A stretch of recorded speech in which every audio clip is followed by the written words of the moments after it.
3 days ago, your life had a shape. Today, it doesn't. Maybe you watched or listened to my last episode and you held the line for like a week, roughly. You didn't file for divorce. You didn't confront the affair partner. You didn't blast this news out to everyone you know. Now you're staring at your phone, and the question is the same that every betrayed man asks at this point. Who do I call? 6 years ago, I called the wrong people. Called my family. I called a man from my church. I called my sisters. They all loved me, but they all couldn't help me. Some were too close. Some were too angry. One had walked the wrong side of the same wound years before. None of them could give me what I actually needed in that moment. And today, I'm going to give you the 3 calls that every betrayed man needs to make in the first week. And it's not going to be 3 names of individuals, but 3 functions of those individuals. Each one that fills a gap that the other cannot. Yeah. Check the mic, 1, 2.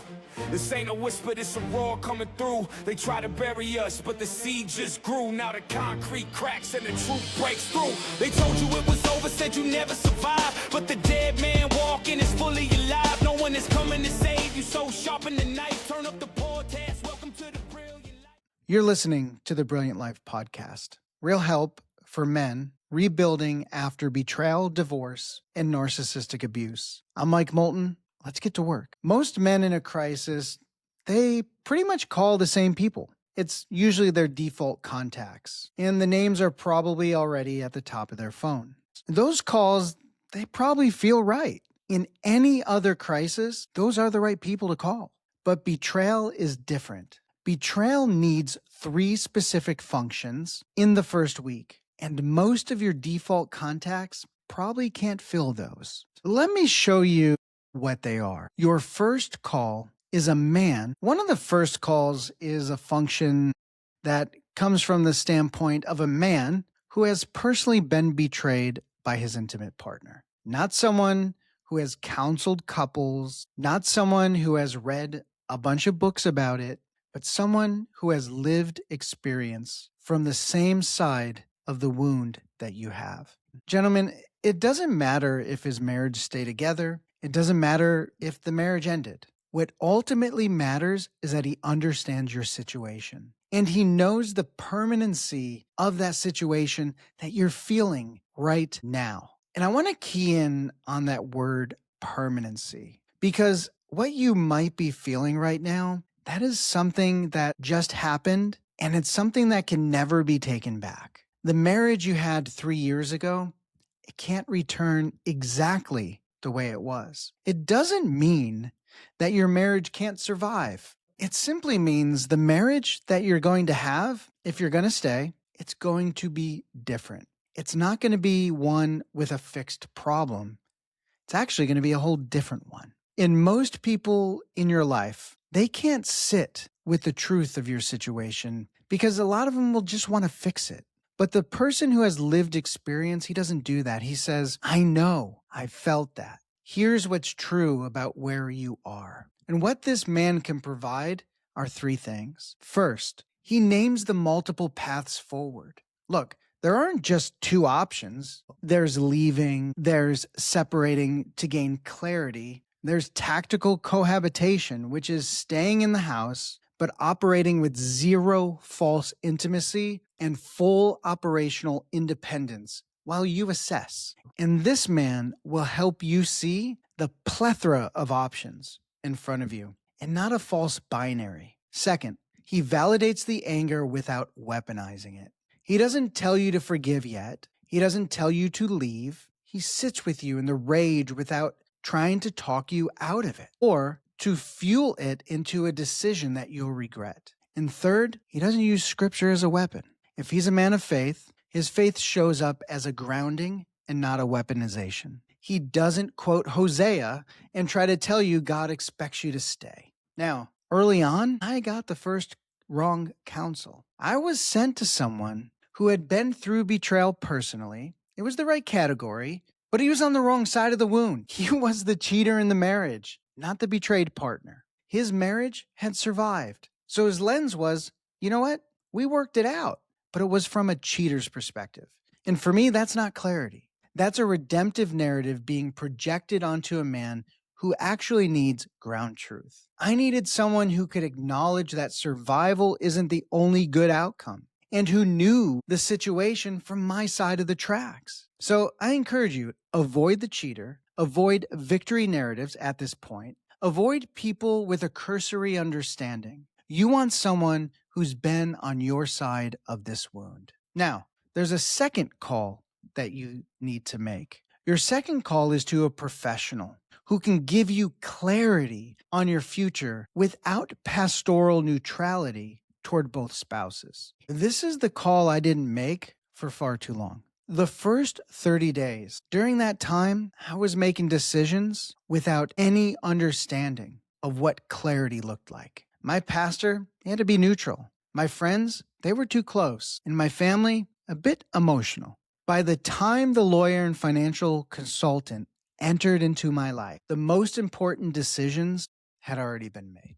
So I waited too long, and I don't want you to wait too long. Now, look, this person could be a betrayal trauma coach or a therapist trained in betrayal trauma specifically, or you could utilize both. I wouldn't go to a marriage counselor or some generic therapist. You want someone whose specific lane is helping men within that first 30 to 90 days within betrayal recovery. And here's the warning. If you don't do that, it could cost you thousands. It did for me. The first programs that I found promised to teach me how to behave better so my marriage would survive. Yes, save the marriage. Fix the husband. That was the frame. But in my thought process, I bought it. I spent thousands of dollars learning how to be a better version of the man whose wife had already decided to betray him.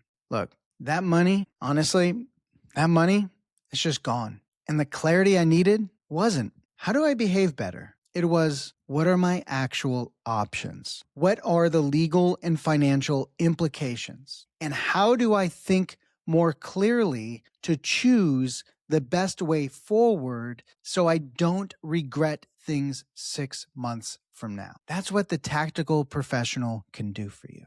Because you spend before you spend $1 on a program, you need to spend an hour with someone whose job it is to help you understand your situation accurately, not preload you into a framework that may or may not apply to you. I want to take a moment and I want to explain what this isn't. Quick clarification before we go forward. Some of you might be thinking that I'm telling men to bypass their pastor or pay for help instead of seeking the church. I want to address that directly. As an individual who's ordained with a master's of divinity, who has served in ministerial roles, this protocol, I can assure you, is not replacing your spiritual leader. He's one of the 3 calls. He's the primary spiritual authority in your community. And the sequence of where he falls needs to be correct. So this sequences him correctly so he can do his actual job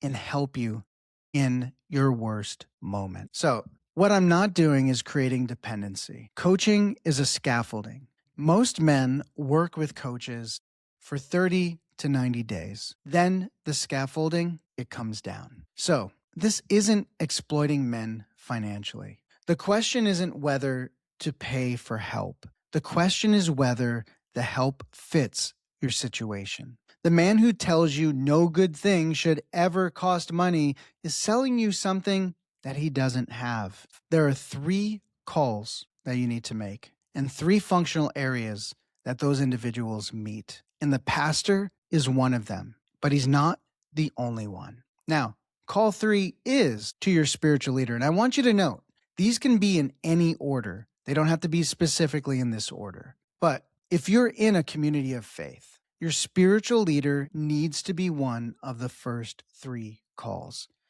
Whether that's a pastor, a priest, an elder, a small group leader, a rabbi, or an imam. He doesn't have to be the first call, but he needs to be aware in the first few days. And here's why. First, he provides community accountability. The men in your faith community, I guarantee they will rally around you in the months ahead, but they need to know what's happening.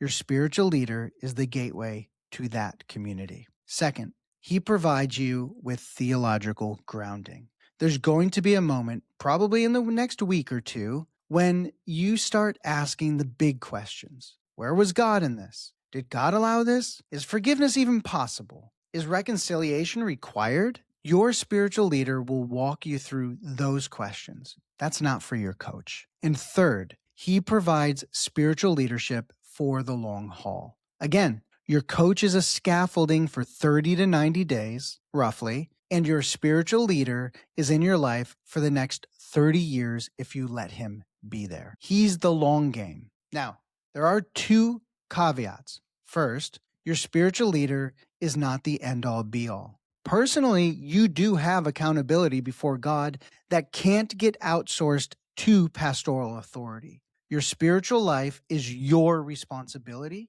with your spiritual leader as a key support to it. Second, most spiritual leaders, I'm going to tell you, they're not specifically trained in betrayal trauma.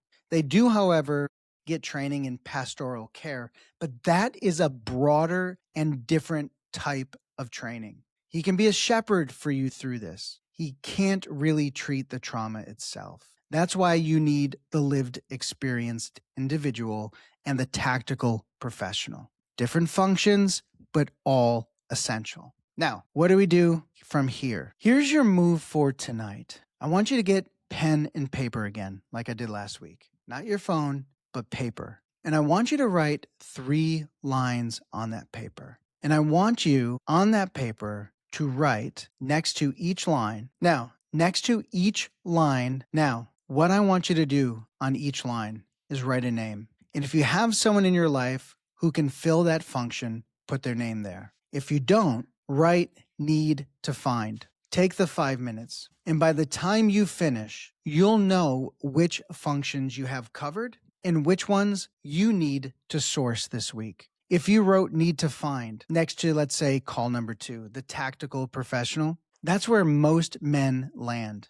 And that's the wasteland. And that's why the Brilliant Life Collective exists. You can go to my website, thebrilliantlifecollective.com, and book a strategy session with me. I'll either be the right fit for you or I'll be able to point you to someone who is. Now, if you wrote need to find next to call number 1, the lived experienced individual, those men aren't in a directory.